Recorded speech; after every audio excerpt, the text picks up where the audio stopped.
I never owned a PlayStation 1 growing up.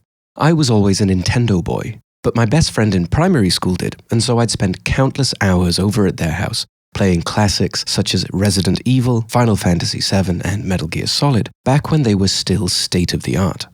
Nowadays, the rough, wobbly, low-resolution look of the PlayStation 1 has made a comeback as a retro art style for many indie games, which I must say makes my inner child very happy indeed.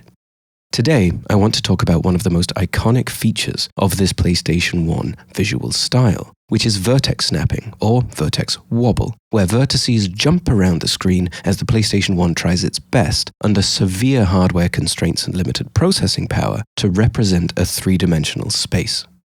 Now, it's admittedly not a difficult effect to achieve, but the first time I tried to recreate this effect, I had a lot of trouble getting it right, because I didn't really understand it.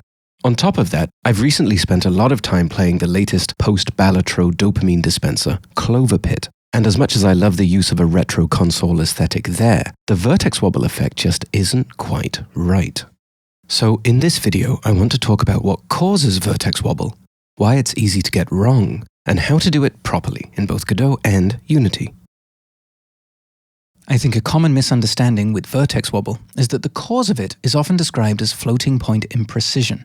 Basically, the numbers used to represent the positions of each vertex don't have sufficient resolution, and so the positions end up quantized in 3D space. And this is almost right, but on the original PlayStation hardware, it wasn't a floating point precision issue. It was the complete absence of floating point numbers. That's numbers with decimal places. This limitation meant that vertices could only be placed at integer positions on the screen, their coordinates therefore representing individual pixels. The reason this is an important distinction is that vertex snapping on original PlayStation hardware is occurring in screen space, snapping to the nearest pixel, and not in 3D space, and these two things do look quite different in practice. Here is a scene where the vertices are snapped in view space, sometimes called camera relative world space, where the position of every vertex is in world-sized units, but relative to the camera. You can imagine it like a grid, where the origin and angle of the grid are aligned with the camera, so as we move the camera around, the vertices are snapped to this camera-aligned grid, and you get vertex wobble. This is the most common way I've seen this effect implemented, and the problem with it is that you get a lot of the snapping effect up close, and nearly none of it at distance, as the on-screen size of a grid unit becomes smaller and smaller.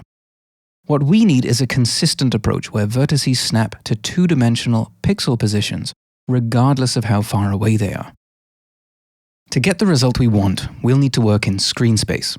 And to get there, we first need to understand the transformations our scene goes through before finally ending up rendered to the screen. In the beginning, objects start in the appropriately named object space, or local space. This is as if every object exists at the origin, their vertex positions relative to their pivot. If you wanted to scale your object, this is where you'd do it. Next, objects are placed in the world, transformed into what is of course referred to as world space. The positions of each vertex are now the result of the original object space positions with the object's world transform applied. Here would be a good place to check if a polygon is facing the sky and apply a snow texture, for example. Next up is camera space, or view space. This is basically world space, but everything is now relative to the camera. Here, the camera can be considered to be the origin of the scene. You might apply distance-based fog here.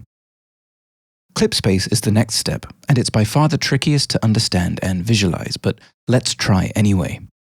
At this point, vertices are positioned in what is called the clip volume, a box comprising everything that the camera can see within its field of view and between its near and far planes. The tricky part is the dimensions of the clip volume are unique for each vertex, and based on how much perspective scaling, represented by the W or homogeneous component of the vertex position, has been applied. Suffice it to say that from here, the GPU can figure out what is to be rendered and what is to be clipped off. At this point, we've done enough to render our world.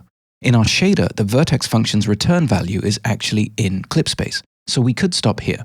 But in order to solve our problem, we need to go one step further. Usually handled by the GPU, the clip space vertex position will next be transformed into normalized device coordinates, or NDCs for short. Here, every vertex position is divided by its W component, normalizing all vertex positions neatly between -1 and +1 along each axis, except for some graphics APIs where the depth axis is actually between 0 and 1. You might have already spotted it, but at this point it should be trivial to get the screen space position of a vertex. We actually already have it normalized between -1 and +1 along the x and y axes. So a quick bit of math and we can snap it to the nearest pixel. Or, to better emulate the low resolution of the PlayStation 1, we can snap it horizontally to the nearest 320th and vertically to the nearest 240th. And there we have it, vertex snapping in screen space. Here's what that looks like in Godot. We get the vertex position in view space, transform that to clip space, divide clip space x, y, z by the W component to get normalized device coordinates in x and y, snap them as we did before, scale them back between -1 and +1, multiply them by the clip space W component to put them back into clip space, and send that out as the position. Here's the same thing in Unity with all of the same steps. Of course, vertex wobble isn't all you'll need to achieve PlayStation 1 style visuals. For this scene, I painted all of the lighting as vertex colors, added a depth-based fog, removed bitmaps and texture filtering from the textures, and quantized everything from the texture's color depth to the lighting to ensure maximum PlayStation 1 grunginess. Of course, it's not perfect. The PlayStation 1 also had issues applying perspective to texture coordinates, for example, resulting in an effect called affine texture mapping. But it's a bit outside of the scope of this video, and I'm quite sure it also gives me motion sickness, so let's save that for another video. Is there another effect that you consider essential for a convincing retro 3D look? Or just something else you'd like me to cover? If so, please let me know in the comments. And while you're there, don't forget to like and subscribe. It helps me out more than you know. And check out the other videos on my channel if you want to learn more about technical art for games. If you want to get your hands on my project files for this and all of my other videos, head on over to my Patreon linked in the description. Finally, thank you very much for watching.